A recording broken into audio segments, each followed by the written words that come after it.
জাহাঙ্গীর। ওকে বললাম যে কি করবো, জাহাঙ্গীর যাবে না সকালে, ভাই চলেন রাতেই যাই।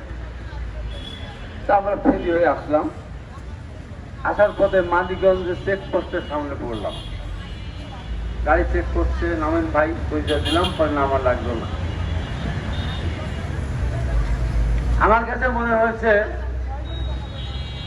আওয়ামী লীগ দিল্লিতে বসে লকডাউন দিয়েছে আর বাংলাদেশে আমরা পালন করেছি। আমরাই বোমা মেরেছি আমার মনে হচ্ছে আওয়ামী লীগ থেকে। দু একটা জায়গায় ধরাও পড়ছে, নাম বলতে চাই না, বললে তো আমার পরে এমনি রাখ।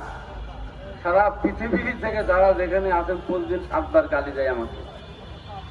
তারপরে বলবো, চট্টগ্রামে আমাদের প্রার্থীর উপর হামলা হলো, একজন মারা গেলেন, সাথে সাথে প্রচার হলো বিএনপি গ্রুপিং এর কারণে কমিশন পায়নি, তারা গুলি করেছে।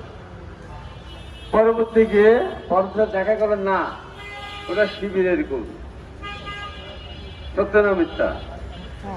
সত্য। এনসিপি অফিসের সামনে বোমা আনলো, সেখানে ধরা পড়লো সেটাকে শিবির। এটা সত্য না মিথ্যা? অনেক জায়গায় বাসে পেট্রোল বোমা মারতেছে, সেখানে ধরা পড়ছে যে সেখানেও কে? শিবির। আমার মনে হয় আওয়ামী লীগ দিল্লি থেকে লকডাউন ঘোষণা করেছে আর বাংলাদেশে শিবির সেটা পালন করছে। কোনো কোনো ক্ষেত্রে আওয়ামী পুলিশও সেখানে ভূমিকা রাখছে বলে আমার মনে হয়। কারণ যখন আমাদের এসএম জাহাঙ্গীর উত্তরা নির্বাচন করলেন, উপনির্বাচন, ভোট কেন্দ্রতে যেতে দিল না, ভোট গুনতেও দিল না। বিকাল 4টার সময় দেখলাম ঢাকাতে বিভিন্ন জায়গায়, এই পল্টন, গুলিস্তান, বিভিন্ন 8 জায়গায় বাসে আগুন দেওয়া হলো। আমরা ভেবেও পেলাম না আগুনটা কিভাবে দেওয়া হলো। পরবর্তী সময়ে প্রমাণ হলো আগুনটা পুলিশ দিয়েছিল, আমাদের লোক দেয়নি।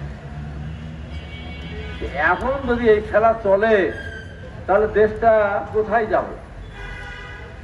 তাই আজকে এই চালক দল এখানে সবাই দেখেছে, তাদেরকে ধন্যবাদ জানাচ্ছে।